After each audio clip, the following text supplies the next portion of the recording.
Amen. Magandang umaga po sa bawat isa. Magandang umaga po sa bawat isa. Amen. Hallelujah. Can we clap our hands to Jesus? Hallelujah. Truly that the presence of God is here today. Amen. Amen po ba? Parang, okay.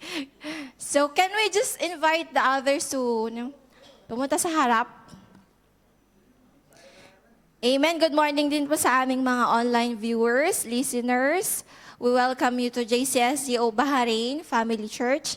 And we pray that whatever revelations that manifest here in on-site, you will portion anointing po din po ang inyong mararanasan. Amen. So, are we ready to listen to the Word of God? Amen. Truly that we are blessed. And, ano yun? After a long week, it's God's grace, di ba po, na nakarating po tayo sa bahay-sambahan. Amen. To listen to His mighty word. So, our text today is on Ecclesiastes, chapter 3, verse 1 to 8. So, let's read. Everything has his time. To everything there is a season, a time for every purpose under heaven. A time to be born and a time to die. A time to plant and a time to pluck what is planted. A time to kill and a time to heal. A time to break down and a time to build up. A time to weep and a time to laugh. A time to mourn and a time to dance. A time to cast away stones and a time to gather stones. A time to embrace and a time to refrain from embracing. A time to gain and a time to lose. A time to keep. Verse 7. A time to tear and a time to sow. A time to keep silence and a time to speak. A time to love and a time to hate. A time of war and a time of peace. Praise God for the reading of the word. Let's pray and let's welcome the presence of God. Hallelujah, Father. We welcome you in this place, Father Jesus. Lord, salamat sa iyong salita na aming nabasa, Father. May your word be established, Father Jesus. Lord, gamitin mo ako, Panginoon, ng daluyan ng iyong biyaya, Father Jesus. Itago mo ako sa inyong likuran, Father Jesus. Lord, may your message and preaching, Panginoon, were not with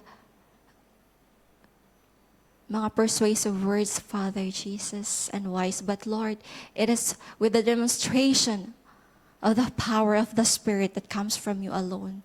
Lord, we invite you, Father Jesus, in our midst. Hallelujah. Sanctify each one through your word, Father God, because your word is the truth. Hallelujah, Father Jesus. Lord, salamat, Panginoon, sa umagang ito, Father Jesus. Salamat, Father. We bless your name. We glorify you. In Jesus' name we pray. Amen. Amen. Hallelujah. Ating pong nabasa ang Book of Ecclesiastes. Sino po may alam sino po ang author ng Ecclesiastes? Sino po? So, sino po ang author ng Ecclesiastes? So, it is traditionally na si Solomon ang nagsulat po ng Book of Ecclesiastes. So, my topic today is finding purpose in every seasons of life. Ulitin po natin, finding purpose in every seasons of life. Amen. So each one of us, di ba? Nasa iba-ibang seasons tayo. So let's first define muna. Okay. Genesis 1:14. Let's read. Then God said, "Let there be lights in the firmament of the heavens to divide the day from the night, and let them for signs and for seasons and for years." Diba? nakalagay doon, and for seasons. So it means, nahahati ang hinati ng lights. The lights has been created by God, and the lights is divided into seasons. Diba? So it means time and seasons are the foundation of our activities on earth. Amen po. Nakaka-relate tayo. So, nandun po, God created seasons. And which seasons and time, it's not in our control. But, it's in the control of God. Because God is sovereign. Amen. Amen. Hallelujah. So, sa another verse po natin sa Genesis, before we start sa ating topic, while the earth remains, seed time and harvest, cold and heat, winter and summer, and day and night shall not cease, for seasons and for days and years. So it mentions here, diba, iba-ibang seasons dito. Pag sinabing it's summer, after summer, there is winter. So ngayon, we are in the summer season. Pag summer dito, di ba? Tag-init. But in every season, may kalakip na ending. Amen. So hindi obong buhay, hindi for 1 year, it's not season. Di ba? Okay, it's just an introduction. Let's read po i-define muna natin ang time. Ano nga ba ang time as per Oxford Dictionary? So, sabi niya sa Oxford Dictionary, hindi ko nadala yung aking eyeglass. So, medyo malabo. But I have here, sabi niya, the indefinite continued progress of existence and events in the past, present, and future regarded as a whole.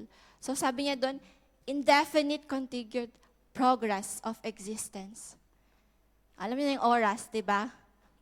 The Old Testament biblical concept of time is communicated in Hebrew primarily by the word et, which can mean linear time but more often is associated with specific events and is translated kairos. So, doon naman tayo sa seasons. I-define lang natin ang time and seasons. So, sa Oxford Dictionary, dan sabi niya, each of the 4 divisions of the year, spring, summer, autumn, and winter, marked by particular weather patterns and daylight hours resulting from the Earth's changing position with regard to sun. So, ang season nagbabago. Amen? Sabihin din, nagbabago. Hindi yan permanent. Season is changing and temporary. Amen. Sabi niya dun sa biblical definition, season figuratively expresses the changing stages of our life as the way of life as we know it according to how God has arranged them. Amen. So, iba-ibang seasons natin, di ba? So, last week, masaya ka. Then this week, kamusta ang season mo this week? Masaya pa rin. Praise God! Hallelujah! So, i-define naman in Greek words, there are 2 descriptive words ng Greek word na it expresses seasons and time. So, mag-study muna tayo ng Greek word. Sabi niya sa chronos, the passage of time, the sequential movement of time, quantitative movement of time. Sabi niya doon, refers to clock time, time that can be measured seconds, minutes, hours, years. So pag sinabing 3 o'clock, alam mo, there's a specific time, 6 a.m., that's considered as chronos. Means it's quantitative. Nakaka-relate po tayo.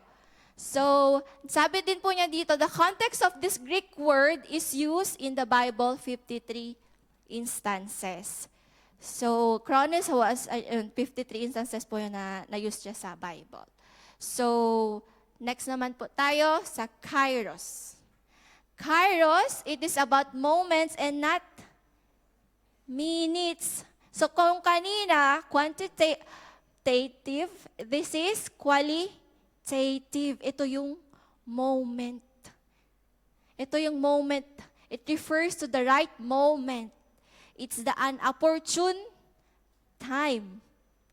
A defining moment. Diba? Kairos is time judged not by its duration, by its importance and value. Amen. Hallelujah. So that's Kairos and Chronos.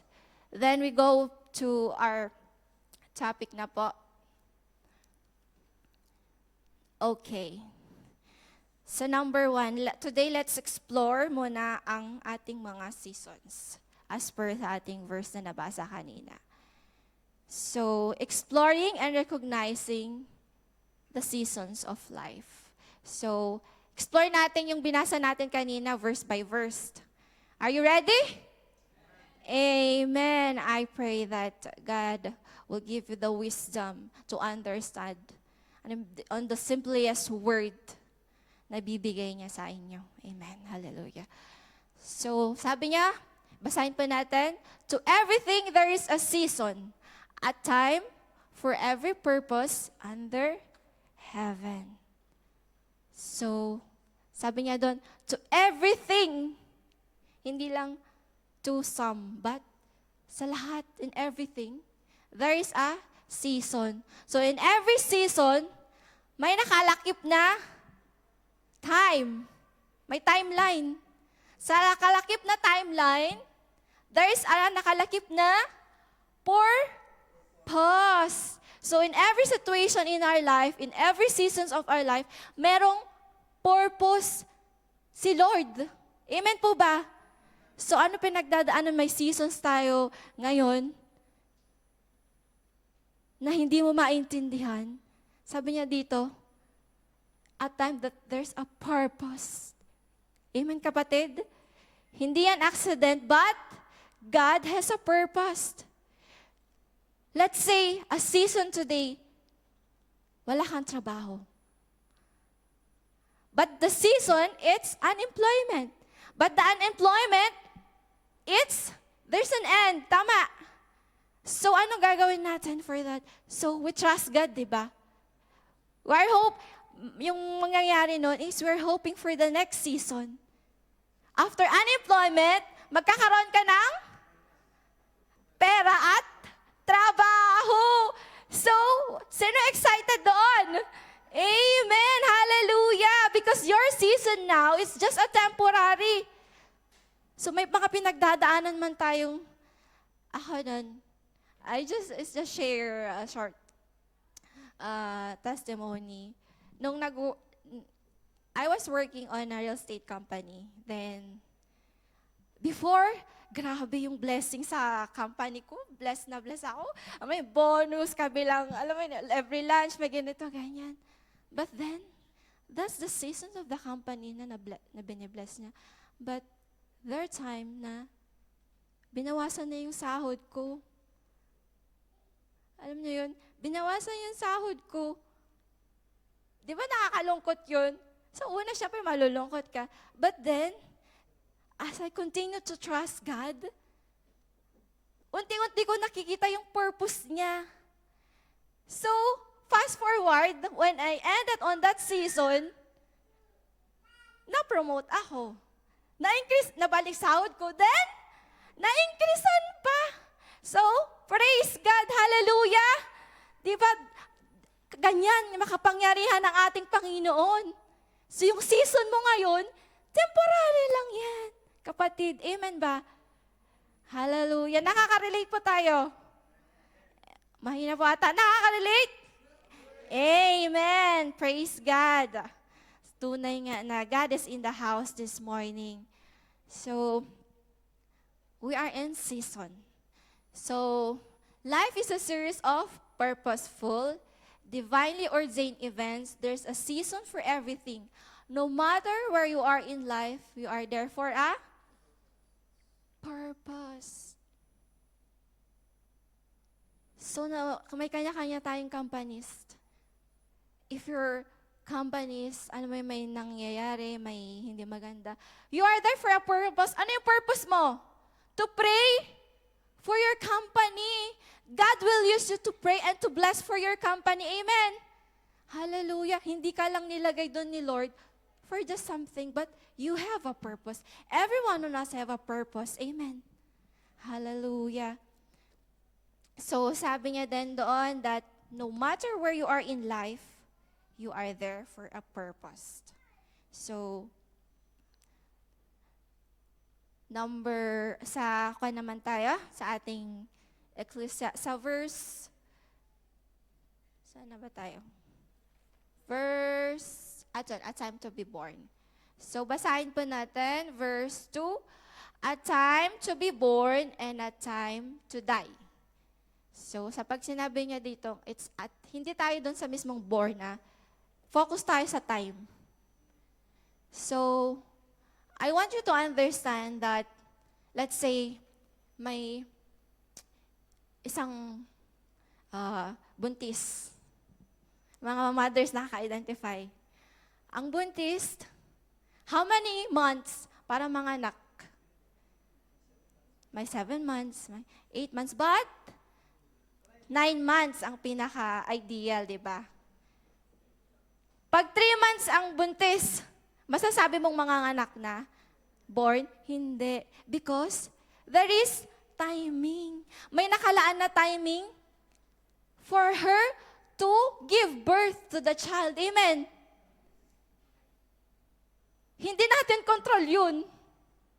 It's God who can control. Amen. Yun yung mga situations na out of control ang tayong mga tao. Amen. Sabi niya, birth and death are two inevitable seasons in life. They frame our existence and they remain as of our mortality. So if there's a born, there's a time to die. Makikita niyo yun, there's start, there's a ending.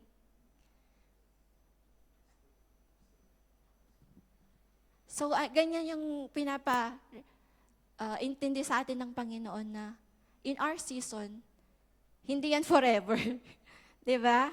It's just, may nakalakip na time for that. And it's only God who knows when to finish. Amen. But it's our desire to discover our purpose on that certain time and certain season. Amen po. Hallelujah.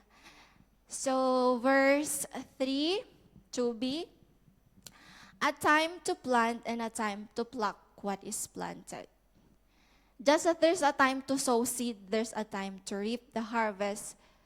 This verse teaches us about the patience of waiting for the fruit of our labor. Amen po ba? Amen. Hallelujah. Yung iba dyan, may mga prayers ng matagal. Lagi naman ako nagsisimpa, hindi naman answered prayer yung hindi naman sinasagot ni Lord yung panalangin ko. Hindi na ako magsisimba. Ganun ba si Lord? Di ba sabi niya, there is time in every season. Kapatid, hindi mo pa time.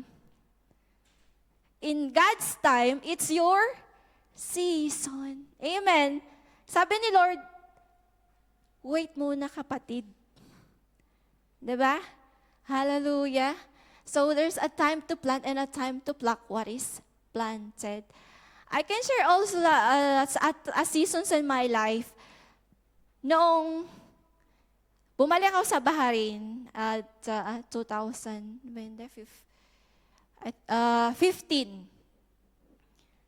I was hired to an outsourcing company. Grabe na-culture shock ako sa work. Alam mo yung hanggang 2 a.m., 3 a.m., ako nagwo-work. Alam mo talagang grabe yung work. Work. Alam mo yung parang even weekend may work.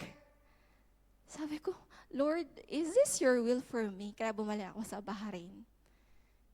And then, as time goes by, I just continue to pray, to follow God, to trust Him, to have faith in Him. Then, later on, nagbukas ang kalangitan. Yung friend ko, nag-send hindi ako nag-a-apply. Because I'm on that season, yung kakilala ko, sabi niya, magpasa ka ng CV dito. Sabi niya, sige, try ko lang. Then, trinay ko lang ha. Then on that spot, natanggap ako. Job offer agad. Amen? Ganon kabilis si Lord, but it is your season. Parang ganon lang, just a snap of a finger. Amen po ba? Nakaka-relate tayo. So, dun tayo naman sa ating verse 3:3. A time to kill and a time to heal. Let's emphasize here yung a time to heal. Hindi naman sinabi ditong, and it's not representing killing someone, but it represents the inevitability of death and the need for healing and restoration. It speaks to the ebb and flow of life where there are more moments of hardships and loss, but also times of healing and renewal. Diba? Sometimes, there's a time talaga of healing. It takes process, right? Hindi lang ganun, heal na. But, it's your seasons of healing. So kung may, ngayon, you are seasons of healing. Then after healing, it comes restoration. Di ba kapatid? Nakaka-identify po tayo. So, sabi niya din po sa dito, but it's the necessity of allowing certain things in our lives to heal and die. Bakit die? To kill. Because there are times in our life na gusto ni Lord, kill, stop, no, to destroy. If that thing is nakakasama sa'yo, nakaka-impluensya sa paglago mo sa paglago sa ating, sa yung pag-grow, sa pananampalataya sa Panginoon, you need to stop, destroy. Amen po. Amen. Hallelujah. So, sa next time, di ba nakikita nyo yung constant words na verse by verse, it's the word time. So, basahin natin. A time to break down, a time to build up. So, sa life natin may, sabi niya dito, it consists of destruction and construction phases. There are times, you feel broken, durog ka na. Sa nangyayari sa makamundong. Diba? Sometimes, things in our lives need to be torn down to make space for better things. But, God is good, diba? Through your brokenness, ilalagay ka ni Lord, He is preparing you into something. Through your brokenness, He will make you whole. And then, through His glory, ikaw ay magiging buo na, di ba? And, you will be used to His kingdom. Amen po. Nakaka-identify po tayo. So, time, sabi niya, there's a time. It's nakalakip na. So it's the earth. It's the law of earth na we have to adopt that there's a time for everything. And hindi natin kontrolado yun.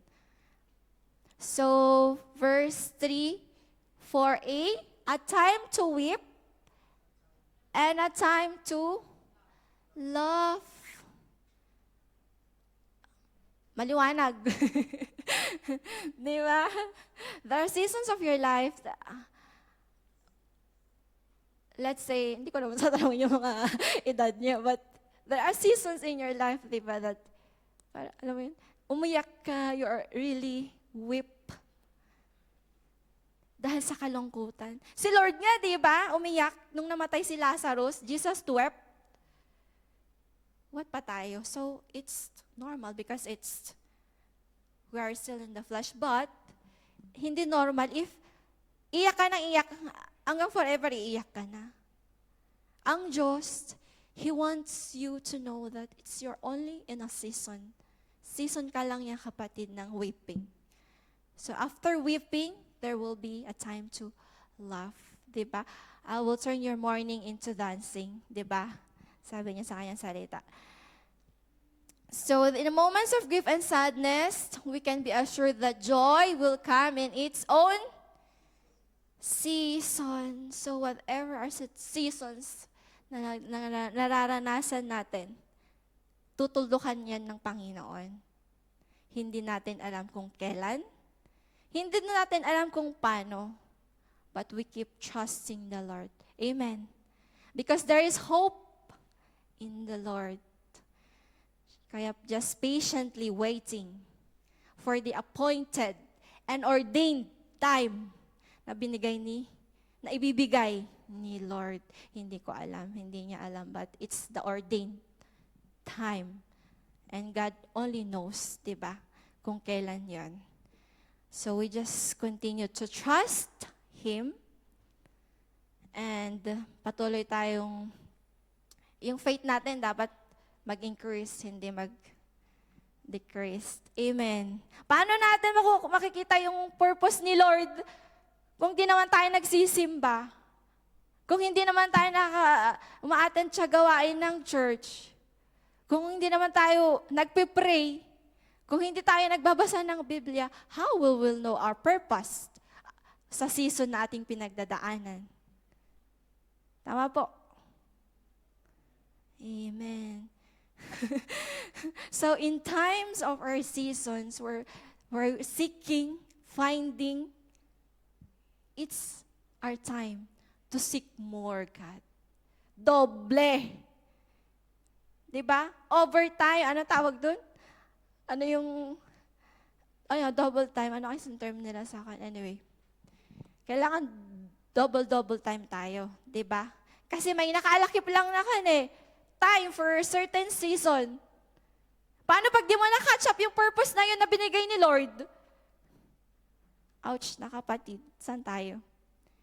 Papahamak tayo. Kaya we always look for the purpose of God in everything, di ba? Amen. So a time to mourn and a time to dance. There are the times of sorrow, but joy follows. We learn that even in our darkest moments, God provides comfort and reasons to celebrate. Amen. So next verse po tayo. Mahaba-haba pa. It's just an intro.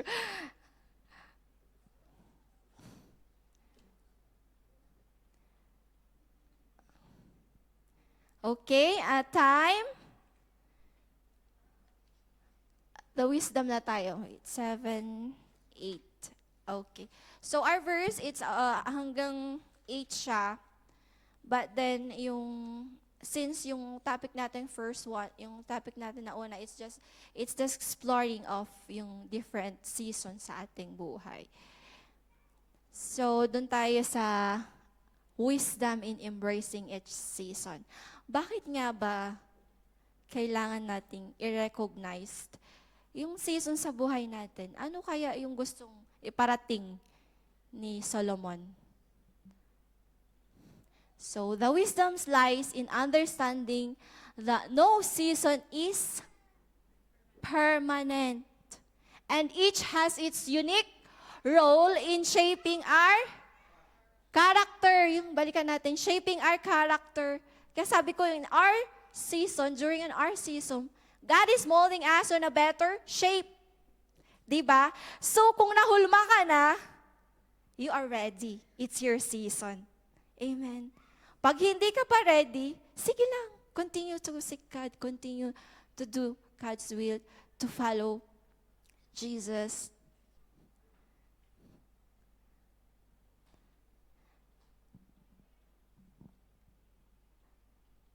Wait lang po, Ayan, sabi niya din dito, deepening our faith. Amen po. So in any seasons of our life, dumadating, it should deepen our faith. Hindi, yung sabi ko kanina, dapat hindi tayo manghina. doon pa tayo magpursige, di ba? Lumapit sa ating Panginoon and gumawa para sa Panginoon, sa kanyang ministry. So na tayo? Sabi niya din, and revealing God's sovereignty. Sabi ko kanina, lahat hindi natin controllable because God is sovereign. So in every situation in our life, merong situation na ipapakita sa'yo si Lord na, alam mo yung hindi mo na kaya, you need just to submit to Him. Because He is sovereign. Then, next po, sabi niya, embrace yung sa farmer.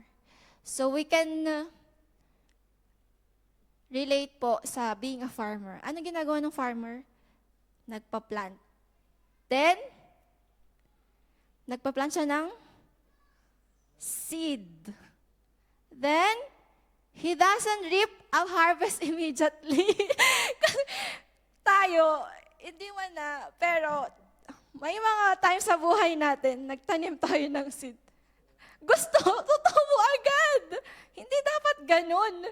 Nagtanim ka pa lang ng seed, bukas gusto mo, tutubo na. Ano yun? Di ba? So, there are times, ganun tayo, mahinihingi tayo kay Lord, Lord, gusto ko to, gusto ko yan. But nope. You have to learn to wait. In the appointed time na nilaan ni Lord. Amen. Parang gaya nung nagsasaka or nung farmer. Sino yung may mga hanap buhay ng parents nila is farmer? Ako din, taas ang kamay. So, di ba, we relate in din po sa season. Di ba, hindi lang sila basta nagtatanim ng basta-basta. They need to know if on that season is may tubig. Alam mo, hindi masisira. Hindi sila magtatanim sa season ng tagbagyo. Diba? So, kasi may nakakaip na season for that plant. Kasi pag tinanim on that certain of period, na hindi naman siya para doon sa season na yun, anong mangyayari sa tinanim? Mamamatay. So, ganyan. God is not releasing you pa sa season mo. Kasi hindi ka pa ready.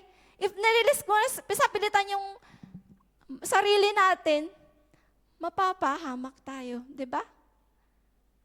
So, hindi pa tayo ready. Kasi hindi pa natin season. So, He must wait for the right season. Kapatid, you must wait for the right season. Likewise, when we sow the seeds of kindness, love, and patience, we may not immediately see the fruits, but we trust in God's appointed season for them to grow. Amen. We can also identify din sa, we are Christians, we are believers of Christ. Pag nagtanim tayo ng kabutihan sa kapwa, di ba babalik sa atin? Amen. But it's the grace of God na kahit hindi tayo binibless, by the grace of God, we bless them. Amen. So, dun po tayo sa, anong pa nasusunod? Amen. Hallelujah. So, sino po nakakaalam kay Joseph the Dreamer? So, Bible story tayo.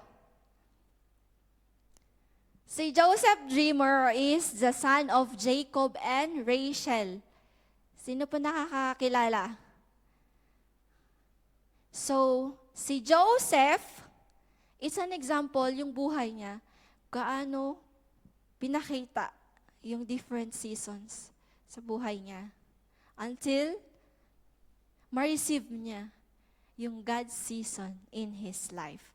So, i-summarize lang po natin. When you have time, at home, you can read Genesis 37 verse 50. But we'll just summarize. Sabi po niya, at age 17, Joseph was given a vision of God's future for him. Not, so si Joseph, at the age of 17, nagka-dream siya ng vision from the Lord. So not long afterward, he was sold into slaves by his brothers. So nagkaroon siya ng dream. Yung dream is, alam niyo yung mga, anong tawag dun sa wet, yung kumpul-kumpul na wet na, yung wet, what's the verse on that? 39.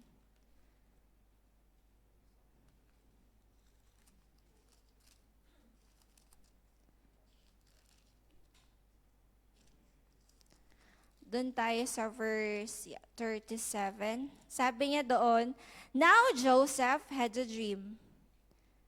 And he told it sa Genesis 37, wala po dyan. It's just a summary, but I will just explain para po maintindihan nyo. Now Joseph had a dream and he told it to his brothers and they hated even more." So, nagalit sila, yung mga kapatid niya kay Joseph dahil dun sa dream niya. Ano ba yung dream niya na yun?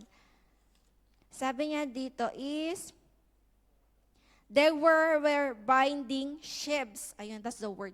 Sheaves in the field. Alam mo yung wet po na nakatali? Oh, so yung imagine nyo yung mga magsasaka kung sa mga naman yung nakatali sa bukid na nakakumpol. So sabi niya dito, there we were binding sheaves in the field. Yung sila daw na magkakapatid, nagbabinding sila ng sheaves sa field. Then behold, my sheaf arose and also stood upright. And indeed, your sheep stood all around and bowed down to my sheaf. So yung sheep na mga kapatid daw niya, nagbow down sa kanya.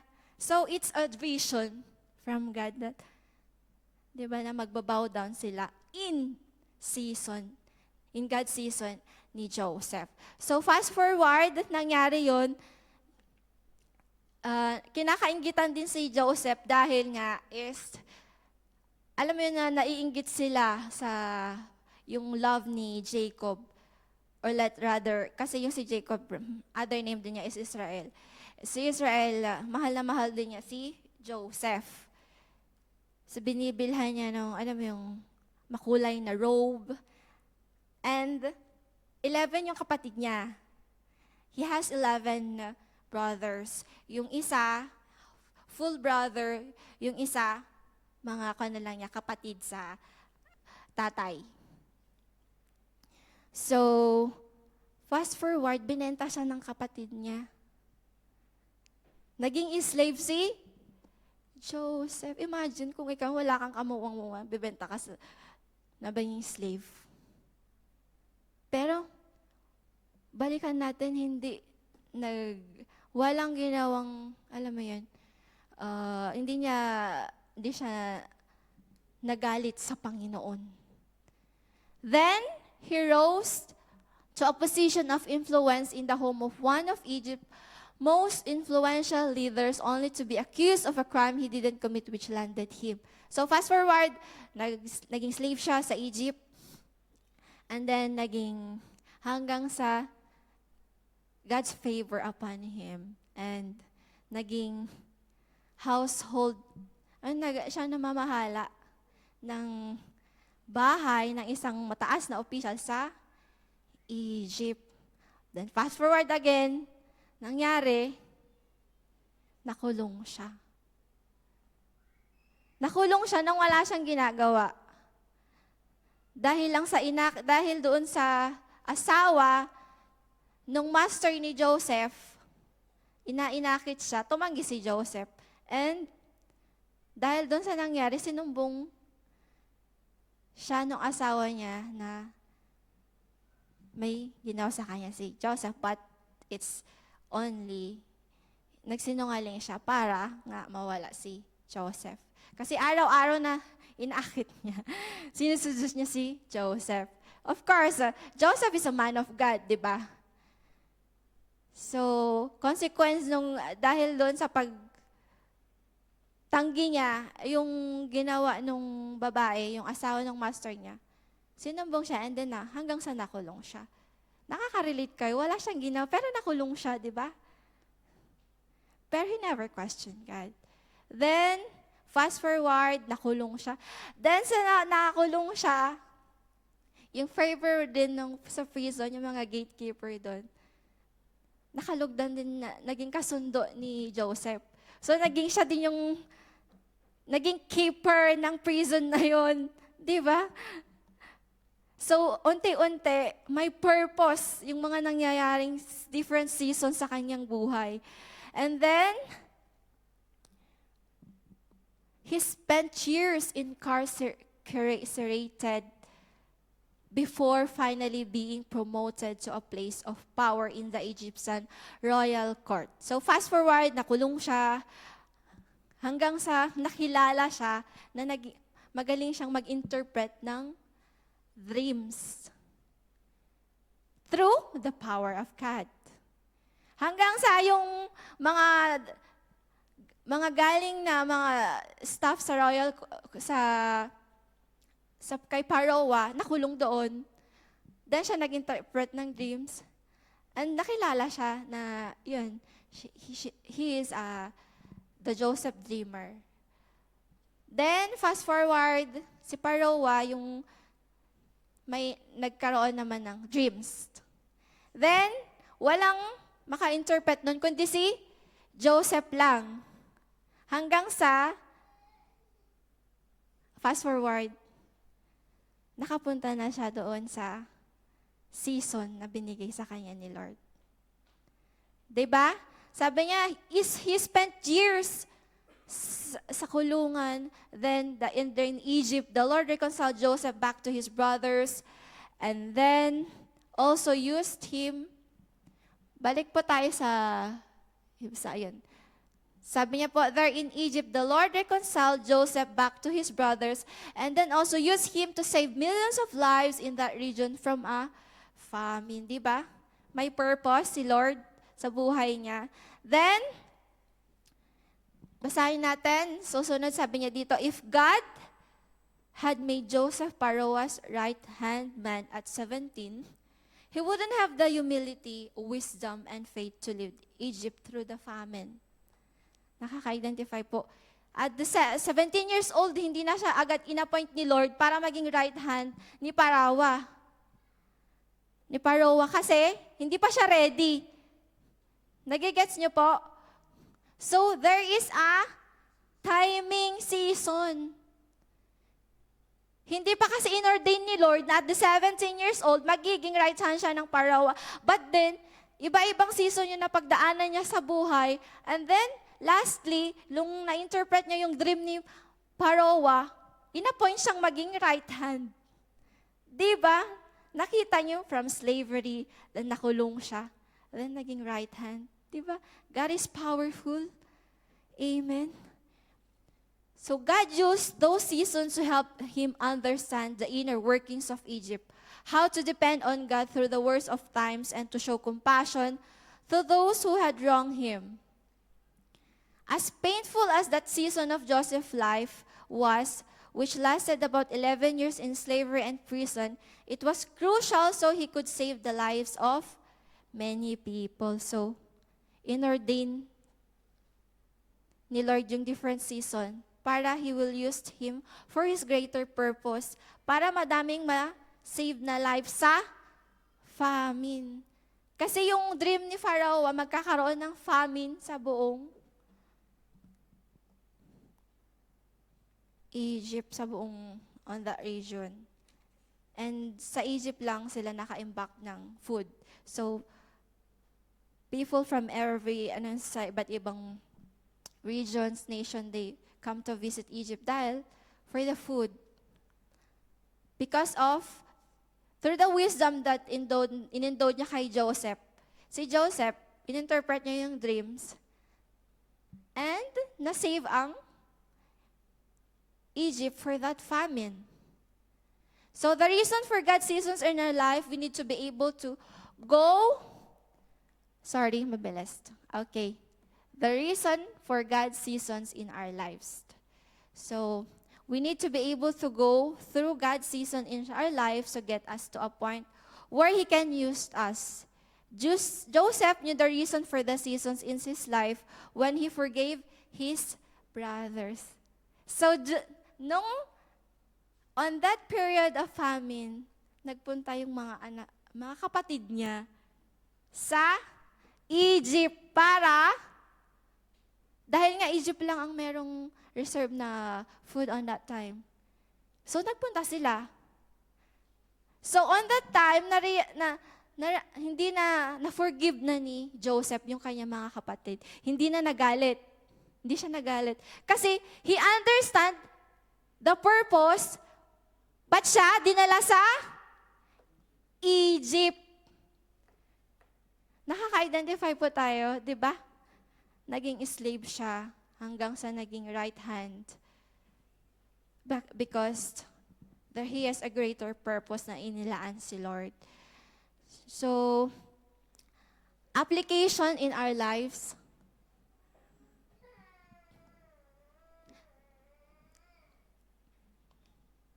Meron kaninang supporting verse, sabi niya doon sa, hindi ko nabasa, sa Genesis 50, 19:21, ayan. Sabi niya, finorgive ni Joseph yung kanyang kapatid. And ito yung reply niya. Sabi niya, "Don't be afraid of me.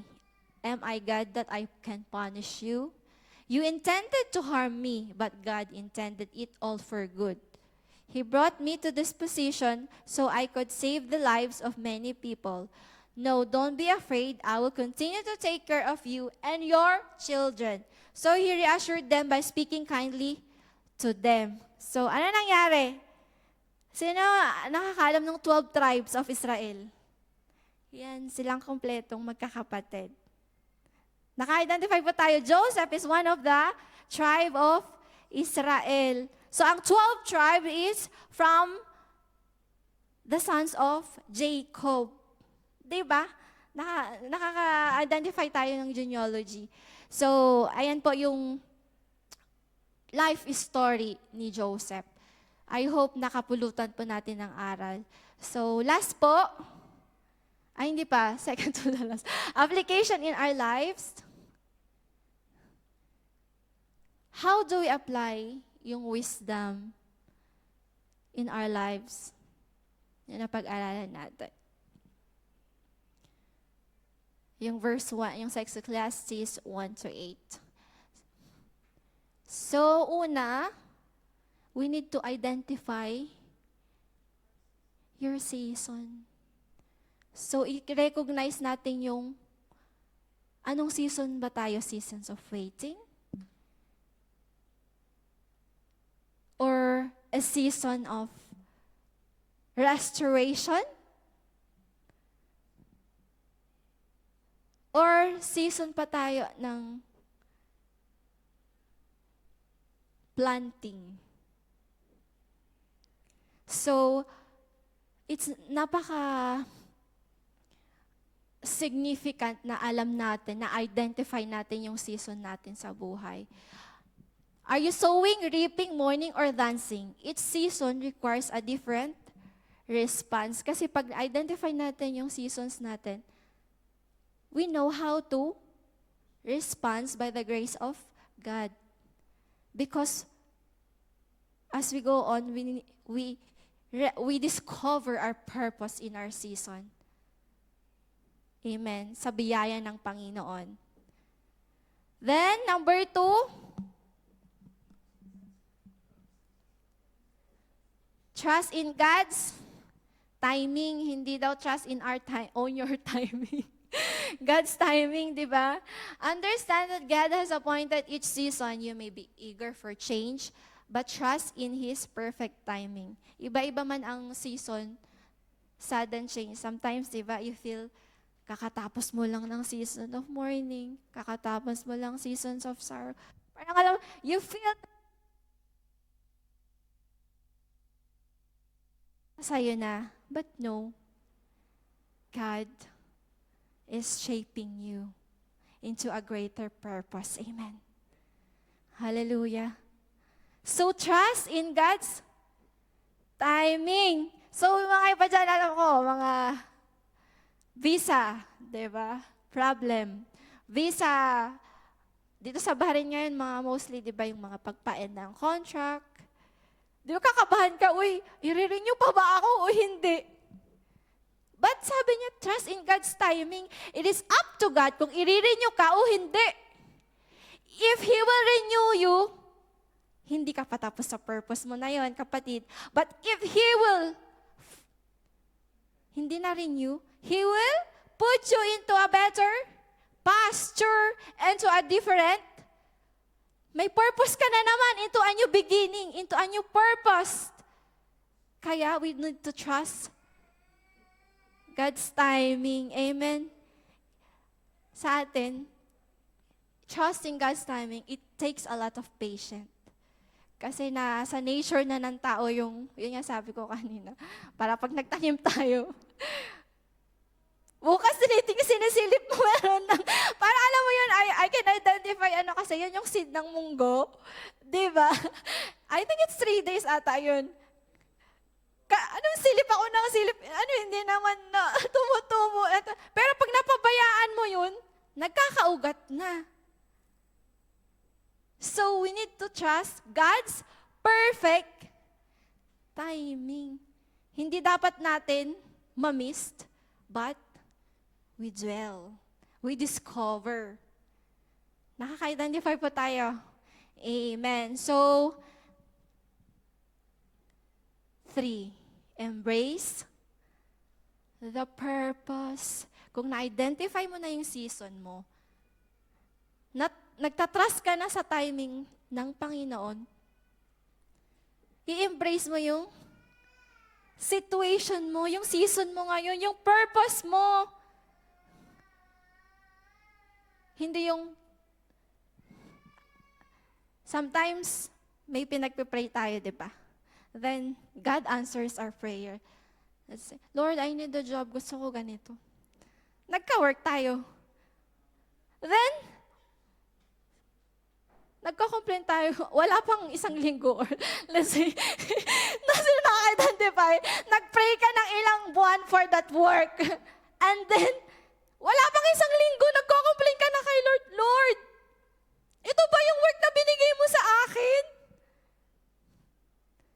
Embrace the purpose. Hindi na complain ka ng complain. Kapatid, have you discovered your purpose on that situation? Ouch, no? Ouch, ouch, ouch. Hallelujah. So we need to embrace God's purpose in our life. Realize that each season has a divine purpose. Can we repeat? Divine purpose. Hindi mo purpose. Divine purpose. Minsan nature ng tao na parang kumbaga may blueprint na. Lord, pagtungtong ko ng at the age of 30, ganito na ako dapat. Pagtungtong ng ganito, may ganito na akong kalaking pera. Pagtungtong ng ganito, dapat stable na work ko. Hello? Are you embracing your purpose? Or yung ini-embrace mo your own purpose? Hindi yung vision ni Lord sa'yo. Nakaka-identify tayo. Amen. Ouch, di ba? But God is teaching us that we need to embrace our purpose. Each one of us may purpose. Kaya nandito tayo sa Bahrain. Hindi ka na lang dinala ni Lord dito para magtrabaho. Naniniwala kayo? Amen. Amen. Amen. Hallelujah. Kaya andito kayo ngayon dahil you're embracing the purpose of God into your life because you want change. Diba? Sa iyong buhay. So sabi niya din, whether you are mourning or lost or dancing in joy, your season has a role in God's larger plan. Nakaka-identify tayo. Hindi lang yung embrace tayo sa purpose pag nasa good situation tayo, nasa good season tayo. So harvesting time, yay, Lord, thank you, thank you, thank you. Pero pag kinat na yung sahod mo, hindi ka binabayaran ng overtime, laging late na umuuwi, Ano yun? 'Di ba? So God wants us to embrace whatever seasons in our life, whether mourning or dancing, whether harvesting or planting. Amen po. Hallelujah. Then, promise last na po. Extend grace. So extend grace to others in their season. So as a follower of Christ, may mga kaibigan tayo, di ba? So, as we learn to trust God, to identify our season, trust God's timing, embracing the purpose, we have to extend our grace. Sa tulong ng Panginoon, yung kapatiran natin may pinagdadaanan. Hindi mo dapat sabihin, yan kasi ang tigas-tigas ng ulo mo, hindi ka nakinig, ganito, ganyan. But sabi ni Lord, extend the grace. Diba? You need to show love, show care. Pray for her. Pray for him. Hindi mo dapat siya kinokondemn. Diba? Because in Christ, there's no condemnation. Hallelujah. Tahimik na tayo. Nakaka-identify po tayo. We have to extend grace.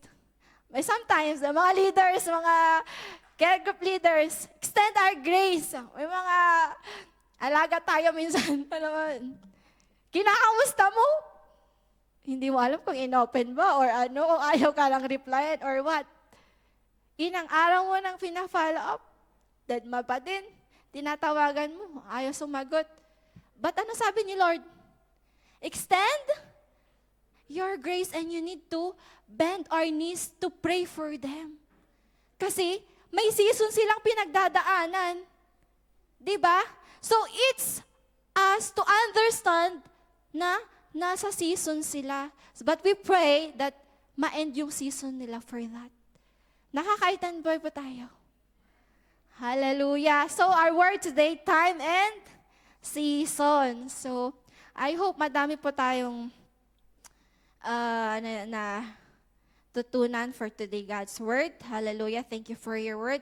Conclusion po natin is, life is a cycle of transitions, each with its unique purpose. Basahin po natin lahat. Again po, every season is temporary. Hindi permanent. So, iyak ka na iyak dyan. Kapatid, hindi yan permanent. Complain tayo ng complain, ganito, ganyan. Hindi dapat tayo ganan. So, we have to, yung as I said kanina, yung mindset natin, we have to focus na it's only temporary. But, of course, we cannot, alam mo yun?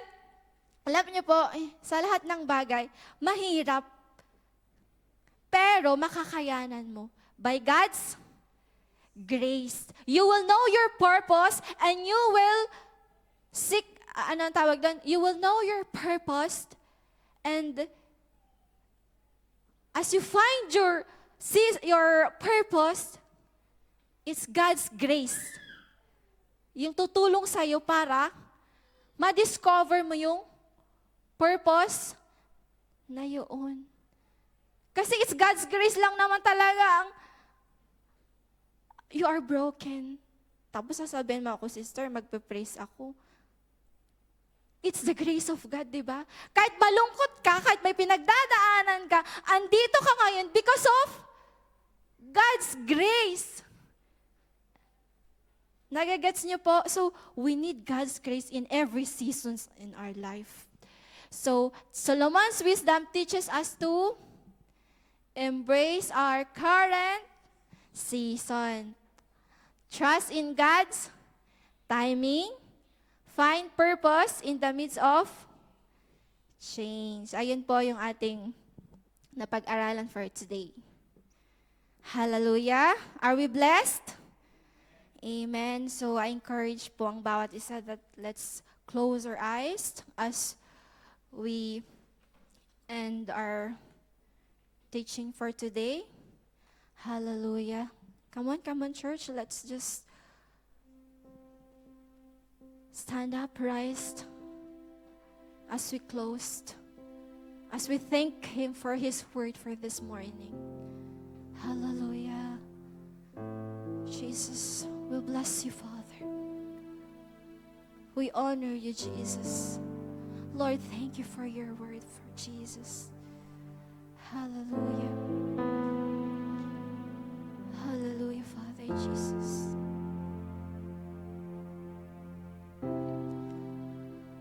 Lord,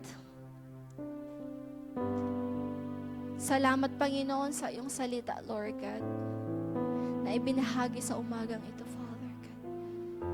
Lord, truly, Panginoon, na in every season in our life, you ordain a purpose sa amin, Father God.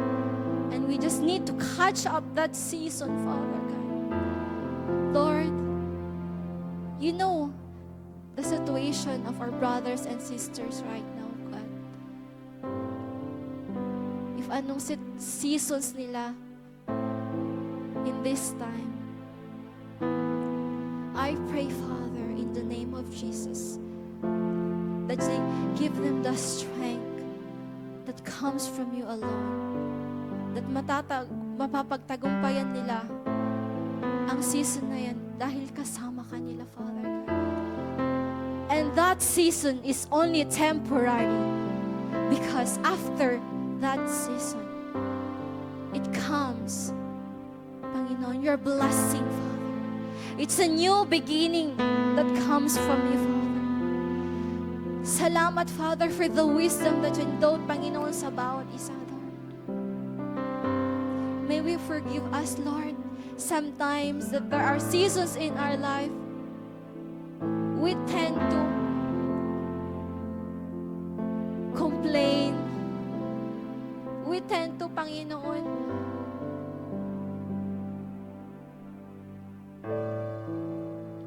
na nadidisobey namin, Lord, yung kagustuhan mo sa buhay namin. Forgive us, Father Jesus.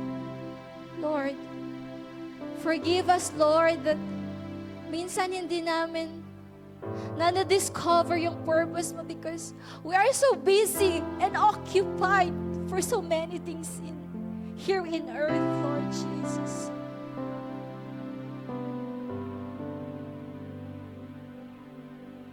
May you give us the wisdom, Panginoon. The wisdom to follow you, Father. The wisdom to discover your purpose in our life, Jesus. Because every one of us, Panginoon, you created us in a purpose here on earth. Kaya, Lord, I pray also sa aming mga online na kapatiran that merong silang struggles. They're in the morning. They're in the planting season. Andun sila sa distraction. But Lord, may you comfort them, Father Jesus. And they will experience your power, Lord. That in their perfect seasons, Lord, you will pluck them out, Jesus. And put them into your glory, Father God. Into your new seasons, Father God. Hallelujah. Salamat, Panginoon.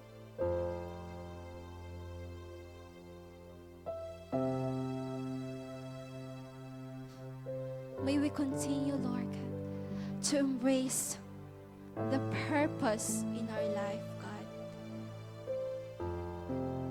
May iba sa atin, they're still thinking of their purpose in this world.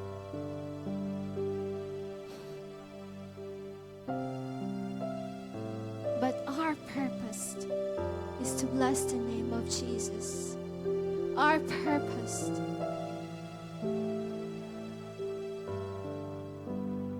is to testify His goodness sa ating buhay. To reach more souls, kapatid.